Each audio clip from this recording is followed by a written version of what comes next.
sixth circle of the planet Cyberpunk. You guessed it, we appeared in another world but not born here for some naughty reasons. Being sent here was lucky, but what wasn't lucky was the fact that we appeared in a fucking freezing place. We appeared in a place full of ice and snow, the kind that pierced out skin. From afar, we saw a huge building lurking in the darkest part of the snow. We couldn't tell whether it was night or morning.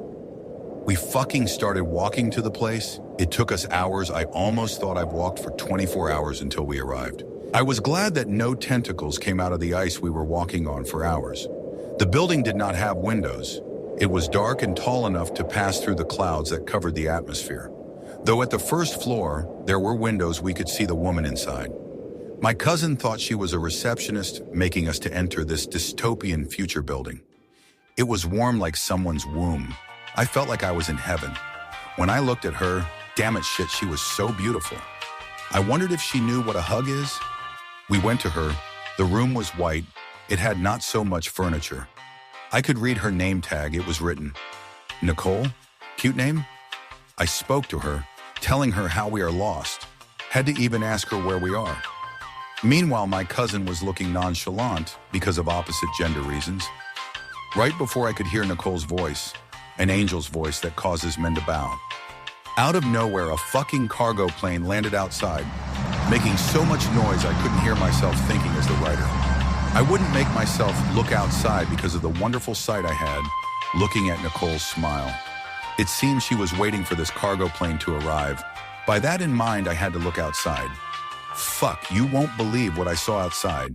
It was as if I stared at real men. They looked like G.I. Joe soldiers or whatever it is. 4 men came out, armed as fuck.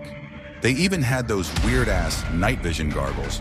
But what caught my beautiful, cute eyes was the tall bastard who was among these unknown soldiers.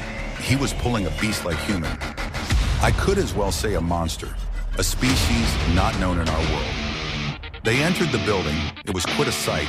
I already knew who was the leader. It was the handsome blonde guy who had a smile on his face, as if his teeth could shine. I didn't hear anything he said because I was waiting to hear Nicole's voice. The only thing I heard it was that they're bringing in a resource and that handsome fucker was the captain.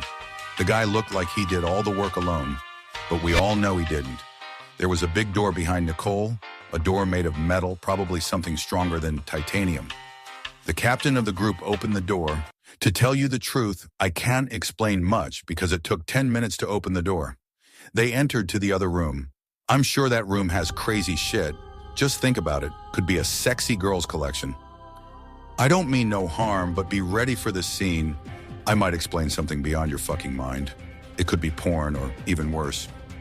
I was glad they left into the unknown room because, gosh, my love, Nicole, her geometrical ass and that voice. I'd let her snap her fingers right on my nuts. The big guy entered at the end, dragging the Resource beast. You wouldn't believe it. The big guy said, "Afternoon, Miss Nicole." Nicole replied with so much respect in her eyes, "Afternoon, Wreck." My heart was dying. Imagine love emojis here. Inside, it was a huge prison. Not dark and dirty like a Mexican prison. No, this one was white, though not blindingly so, and had technology circuits in blue. It was so tall that the soldiers were walking on the 3,422nd floor. The walkways had metal barriers to prevent people from falling, and looking down, you couldn't see the ground. The soldiers passed all the cell blocks, which housed different species, including some humans.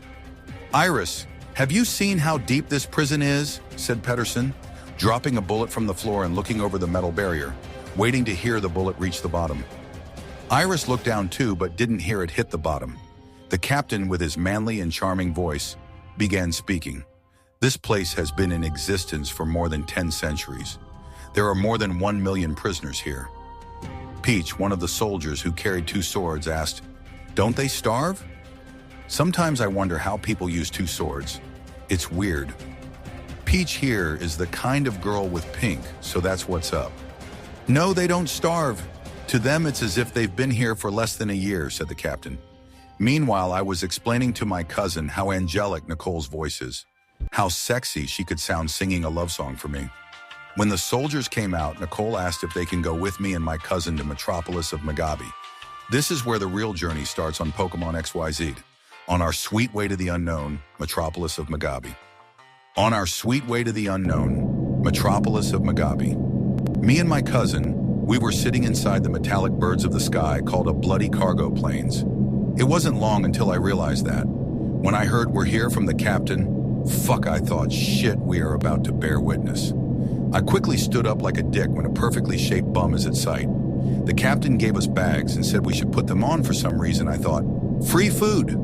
He then told me, that's a parachute, son. Press the button after 10 seconds of falling out. It shocked me. I mean, fucking hell, that's a cruel way to say bye to your son. Before I even asked a question, the captain pulled a fucking Spartan kill on me. 300 type of shit. He fucking kicked me and my cousin out of the freezer. We did well in pressing the button, but I kinda didn't land well. Like my cousin, who somehow did a superhero landing in the city center, my landing was a little exaggerated because I landed in a fucking fountain and had to scream, I'm drowning, repeating it 3 times, yelling like a 4-year-old child taking a bath in 2 inches of water. We finished our lovely brother time, him helping me out of the fountain of youth, and decided to explore the place that we have been granted to by some unknown force. Our way of living is getting to know this mysterious world we were born into. But fuck, we weren't born, but sent to it. We wandered around admiring the beauty of the city, such a fucking beautiful cyberpunk city, with curves of these mystical ladies created by God and guys with butt chins. Then suddenly an old man bumped into me, or the other way around. He dropped a bag. You know those brown leather bags that somehow they say it was made from a bear skin. Inside the bag there was an orb, sphere huge as a man's fist.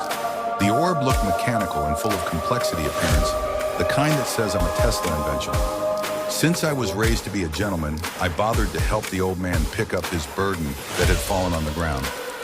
It's funny how the day you were supposed to not do good is the day you actually do good and get in trouble. Little did I know this old man was being chased by the police.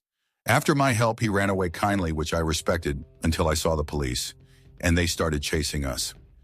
Hell nah, we fucking followed the old man. At times, to escape these kind of things, when you don't know the places to follow, the one being chased, it sounds fucked up, but it's a bloody fact. We followed him until the sun left the sky. He climbed a building to the top, and we found out he had a hideout, a shack. We were at ease, peaceful, and had forgotten we were being chased. We were gifted with a wonderful view at the top of the building. We could see many things, even flying cars. What a splendid place. The shack started shaking, sound of metal beating unto to each other like a hammer slamming on a knight's armor. We saw a pink light bright like the sacra flowers. We went there to check since it brought great curiosity to us. He vanished into the light. He was no more as we also followed into the light. Oh heavens, I was ascending.